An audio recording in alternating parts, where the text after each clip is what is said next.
Et pourtant, l'Esprit de Dieu va pousser ce brigand à être l'avocat de l'Éternel qui se meurt sur la croix pour nous. Elle dit, mais il n'a rien fait. Et Dieu veut entendre cela de votre cœur, afin que vous compreniez que la culpabilité, elle est sur vous, toujours sur nous, qui sommes désobéissants. Et même l'orateur qui vous parle aujourd'hui est désobéissant devant son Dieu. À quel titre ?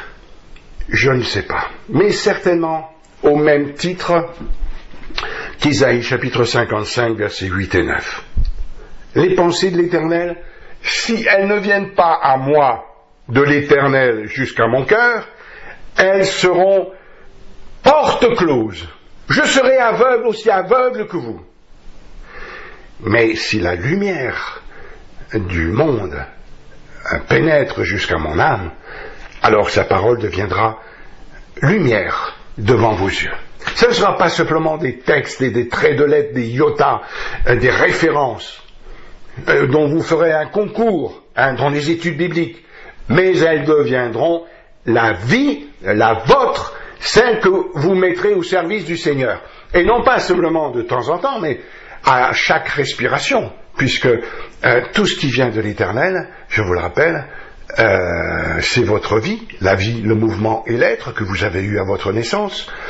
Et avant même votre naissance, l'Éternel y a mis jusqu'à 10 talents. Parce que la parabole dit avant son départ. Et l'Éternel, avant son départ, ou plutôt quand il nous a chassés du jardin d'Éden, avait donné à l'homme tous les talents nécessaires pour revenir à l'Éternel et le servir. Alors c'est une image, on l'attrape, on la comprend, on la saisit, puisque dans les paraboles, il faut comprendre la pensée de Dieu, mais le Seigneur dit, avant son départ, il donne 1, 2 ou 10 talents. Mais tout le monde reçoit à sa naissance le même talent, le premier.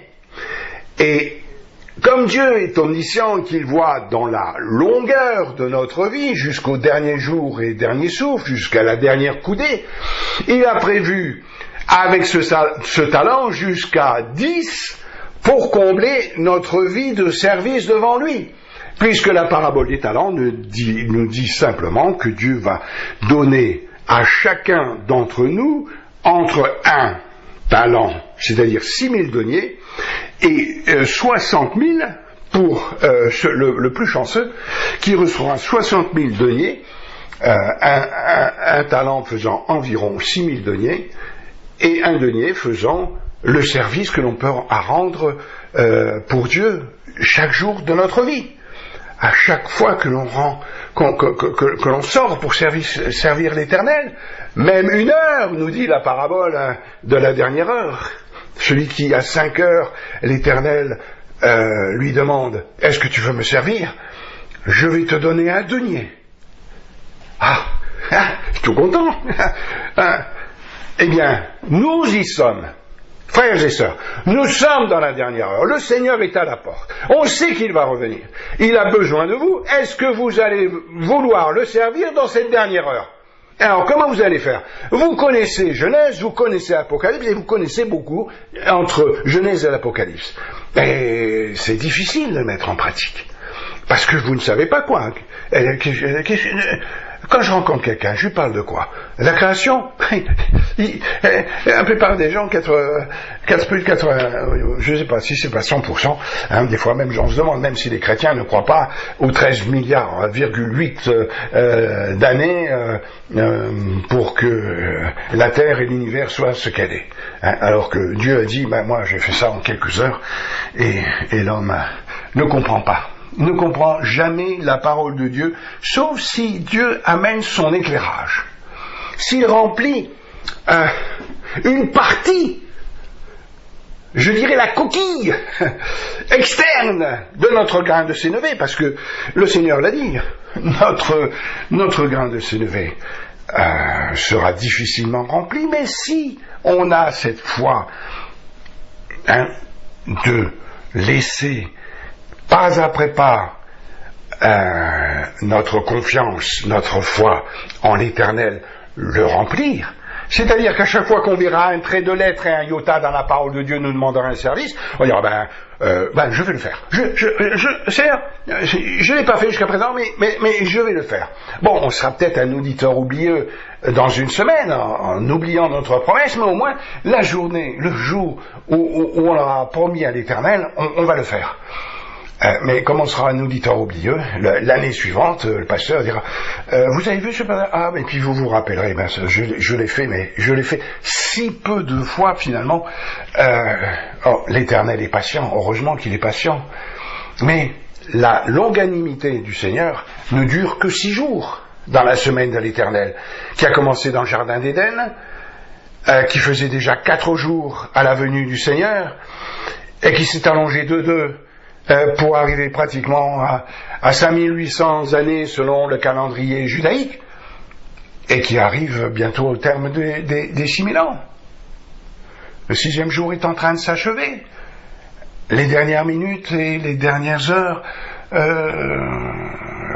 qu'on voit le crépuscule, avec la chaleur de la journée, le réchauffement climatique, qui va s'intensifier encore, et avant de se refroidir. Ça, c'est la parole de Dieu qui nous l'annonce. Et vous lisez le chapitre 6 d'Apocalypse, chapitre 6 du livre d'Apocalypse, vous verrez que le Seigneur met un voile sur le soleil, et si le Seigneur met un voile sur le soleil, la terre va rentrer dans une ère glaciaire, au début de la tribulation, et à la fin de la tribulation, alors que le Seigneur aura soufflé le chaud et le froid, à la fin de la tribulation, la dernière coupe sera à nouveau sous la météo de l'Éternel, d'un froid d'une extrême vigueur, et non plus d'une chaleur que nous connaissons qui est un peu étouffante dans ces dernières années, où le Seigneur dit que dans cette période glaciaire, des glaçons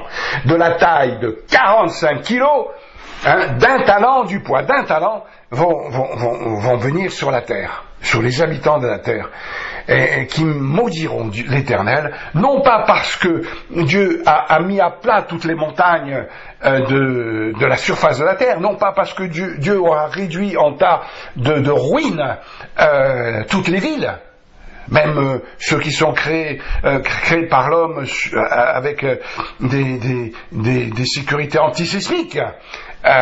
Tout sera à terre, rien ne résistera au tremblement de terre que la Bible dit aussi bien en Apocalypse chapitre 6 qu'en Apocalypse chapitre 16 lors de la dernière coupe, où Dieu va secouer tellement la terre que rien ne va être comme avant.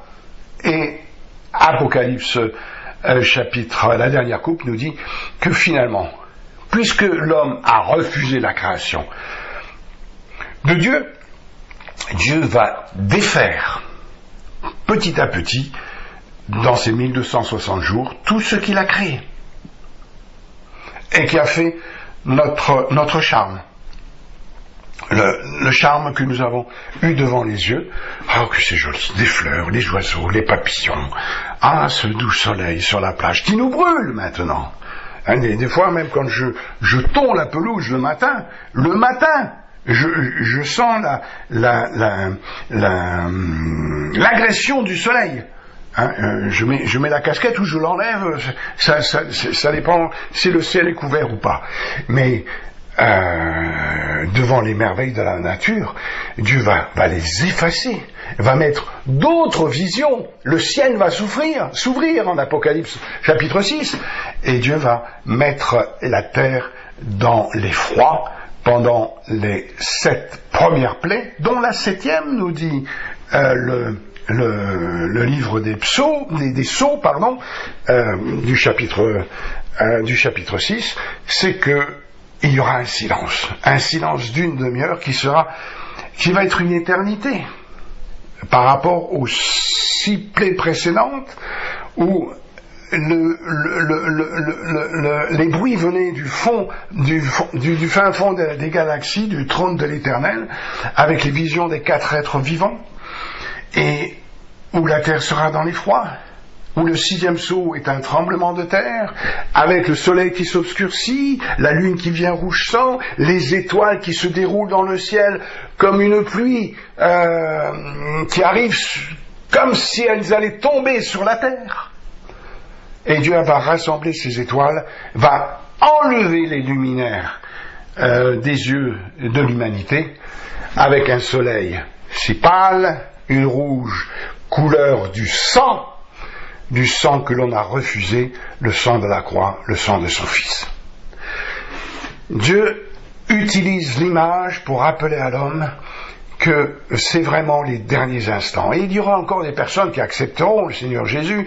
Dieu envoie 144 000 serviteurs fidèles avec le sceau, chapitre 7, Apocalypse, sur leur front, imposé par un ange. Et vous, aujourd'hui, qui êtes nés de nouveau, qui avez reçu ce sceau à votre nouvelle naissance, bon, le Seigneur, par l'apôtre Paul, n'a pas dit qu'il l'avait mis sur votre front. Mais Dieu est le même hier, aujourd'hui, éternellement. Il fait les mêmes choses. Et Satan, on le sait, dans la grande tribulation, le mettra aussi sur le front.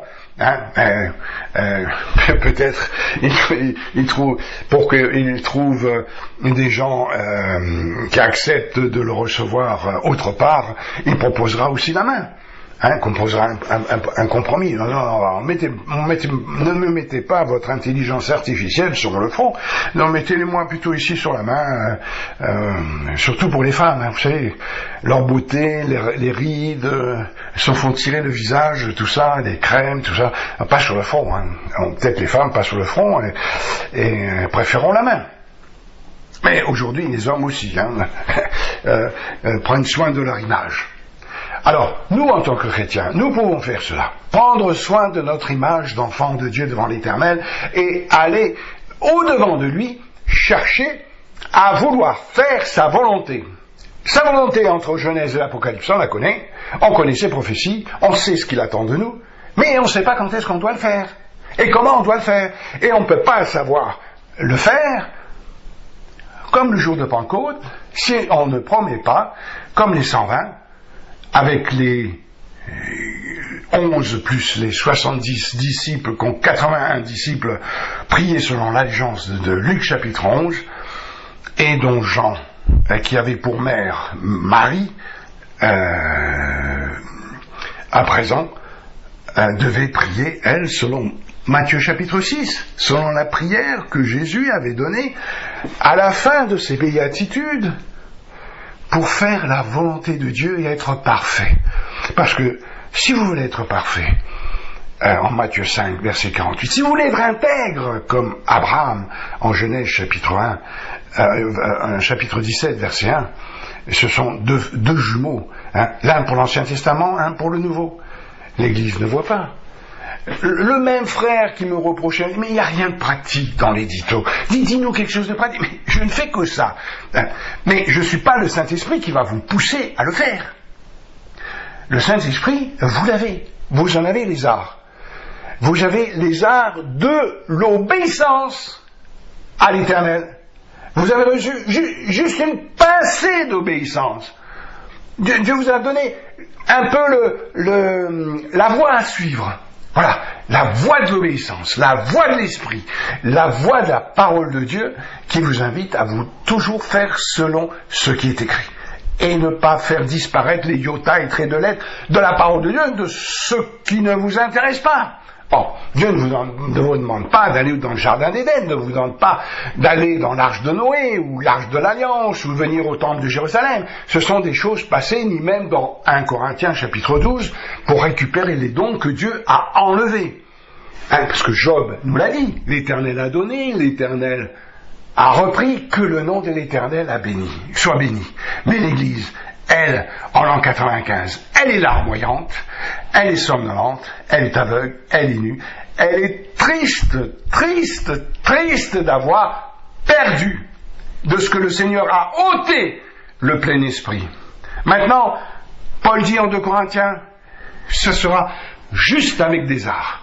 Et les arts, selon 1 Corinthiens chapitre 13, eh bien ces arts se manœuvrent à présent avec l'amour, la foi et l'espérance.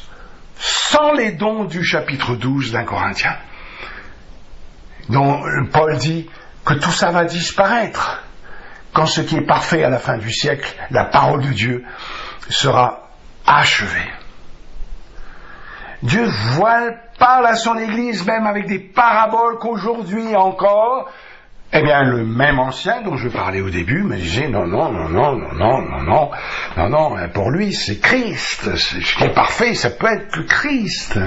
Oui, mais dans le grec, dans un Corinthien, ce qui est parfait, c'est neutre, c'est pas une personne. Donc ça ne peut pas être de Dieu dont il est question, mais de sa parole. Elle est parfaite.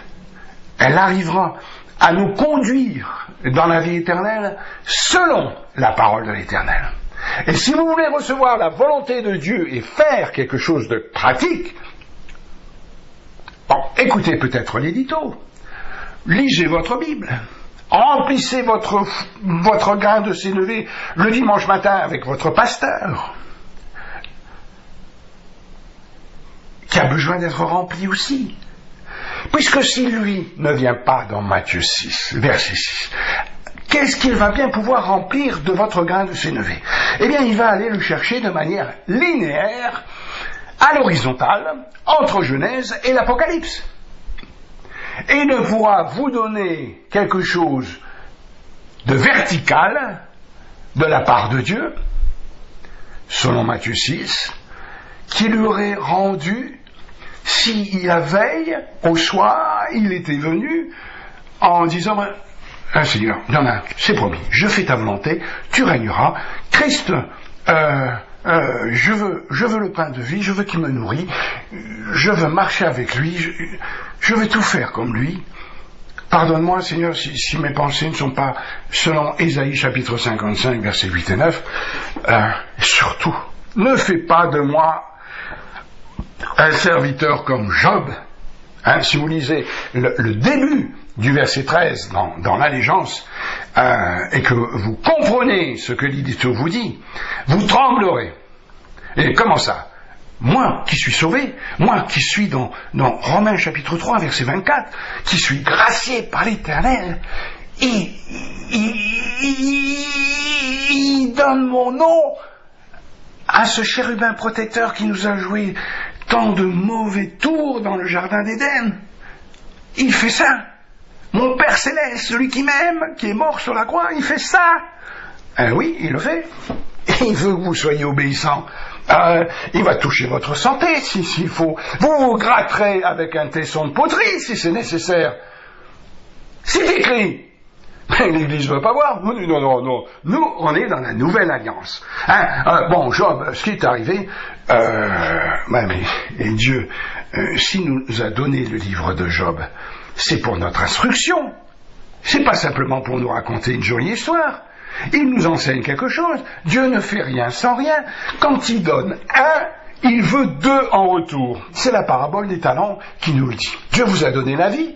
Il attend la vie éternelle en retour. Parce que dans la vie, le mouvement et l'être qu'il a donné en Actes chapitre 17, il vous a déjà donné la vie éternelle.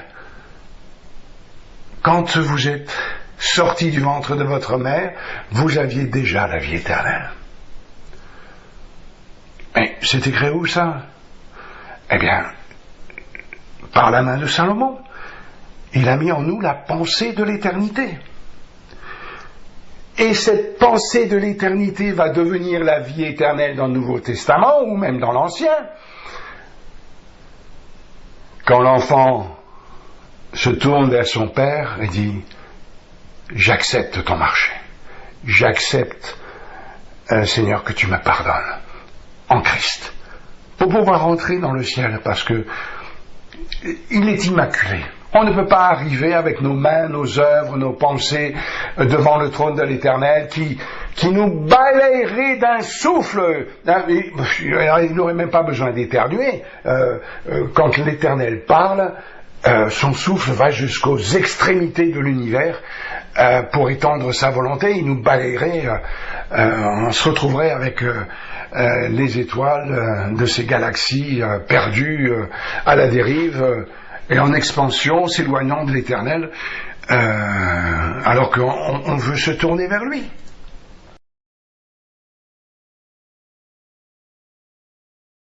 Courage, l'édito a juste encore 2 vidéos à vous proposer pour finir cette étude.